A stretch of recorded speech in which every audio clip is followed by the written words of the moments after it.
The American is the new George Clooney movie.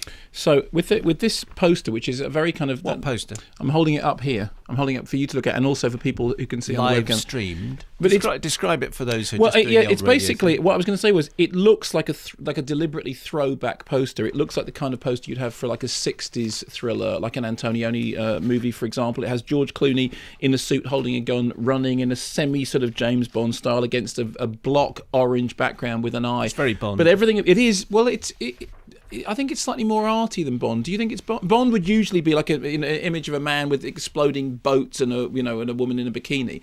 That looks much more to me 1965. Okay, fine. So it's directed by Anton Corbijn, who really caught everyone's eye with Control, the film about the evolution of Joy Division, and who made his name originally as a rock photographer and a rock video maker. When he came on the program. And he was odd because he's Dutch, and he was slightly chippy about whether or not we were saying that being a rock video. It's funny, people come out of rock videos and they worry that therefore their work will be taken less seriously, that somehow saying that somebody came from rock videos is a bad thing. Actually, that's not true at all. I mean, the two great paths into filmmaking at the moment, other than short films, are advertising and rock videos. I mean, loads and loads of people have come through that. Anyway, so the story which is based on a book, which is a very private gentleman. In the book, the lead character here, played by George Clooney, is an Englishman. Anton Corbijn said that he changed it specifically to an American because he wanted to work with an American actor, and obviously the American actor he's got is George Clooney. The story is George Clooney is not a hitman. He's been referred to in many places as a hitman, but he's not a hitman. He appears to be a weapons expert, somebody who specialises in the craft of making and facilitating, specialist weapons. At the very, very beginning of the movie, we see him in what looks like a kind of James Bond post-mission thing in which he's in front of a roaring log fire with a glamorous woman. And then very, very, very near the beginning of the movie, something shocking happens, which we shan't give away. An unfortunate event. An unfortunate, yes, but unfortunate, but quite deliberate event. And he then has to go on the run and hole up in a remote village where he has to, in the manner of these things, has to wait.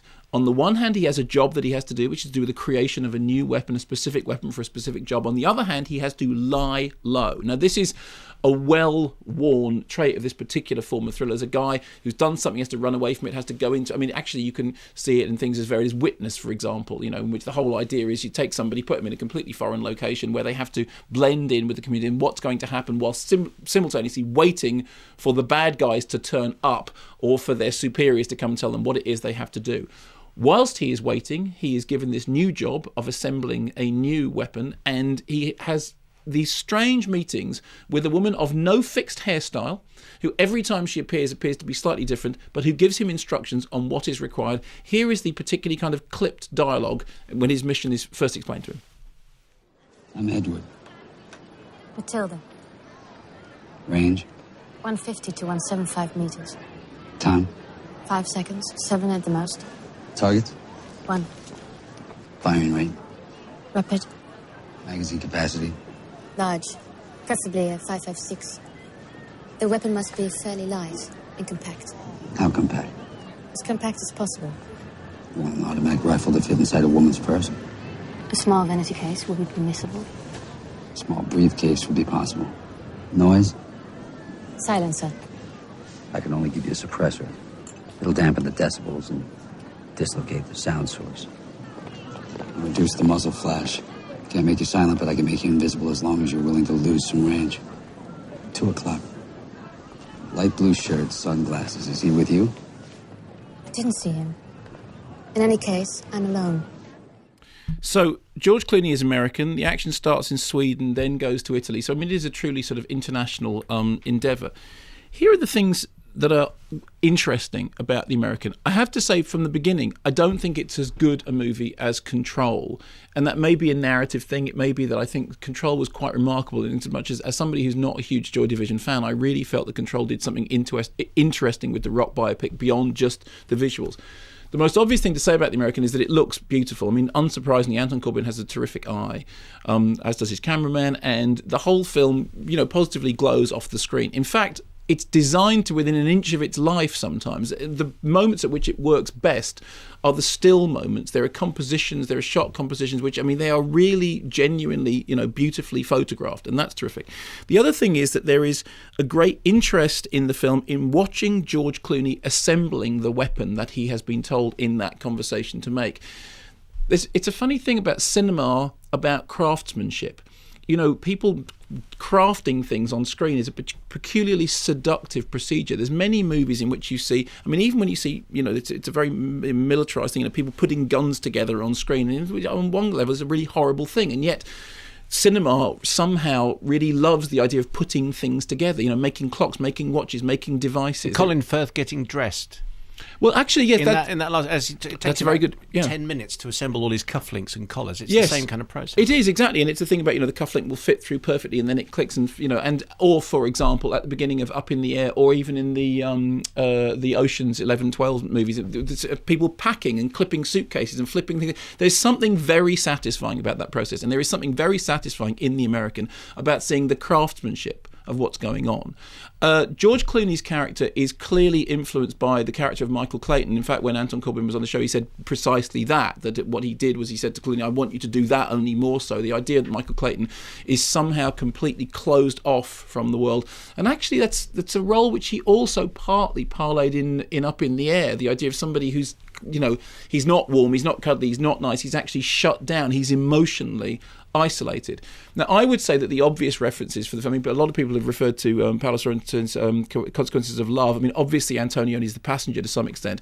When Corbijn was in here, I said, well, clearly the thing that it owes the greatest debt to is Le Samurai, at which point, of course, Corbijn said, yes, well, everyone says that, but I haven't seen it, nor indeed was I aware of the film. In a way, it doesn't matter. Obviously, he's kind of, somehow by a process of osmosis of being in a cinema world in which that film is out there, he's somehow absorbed it. It'll be remarkable when he sees Le Samurai to see how many comparisons there are, in the same way that the guys who made the Blair Witch Project had never seen Cannibal Holocaust and then were shocked when they saw it. Go, yes, actually, that is exactly the same sort of principal idea. However, the key to it is that Corbijn himself said that it has nods to Sergio Leone and westerns, and he said it's a very western movie idea. The idea that the guy does something, he has to go off to a small town where he has to lie low, but somebody's coming, and in the end, there's going to be a big confrontation. And in a way, that is also the key to the things that are less satisfying about the movie. The less satisfying things are the fact that it's riddled with cliche. The idea of the lone, not a hitman, but the lone guy who's outside of the law, arriving in a village where the spiritual and the physical are represented quite literally by a priest and a prostitute. It's like, we're not actually working outside the box very hard there, are we? So he goes like to a Vickers and Tarts party. Exactly. He goes to an Italian Vickers and Tarts party, and he talks to the vicar about, is there anything, a life after death? And then he goes to the tarts part of the part, and then we can fill it. He wouldn't want to confuse the two. You wouldn't want to, really? Although actually, of course, the way that the film works is that, of course, they are in fact two sides of the same thing, aren't they? And the progress of his character, who starts off being isolated, and yet through relationship with the priest and the prostitute, actually discovers connections with the world that perhaps you wouldn't have expected, but of course you do expect completely, because that's the way these stories pan out, is extremely cliched.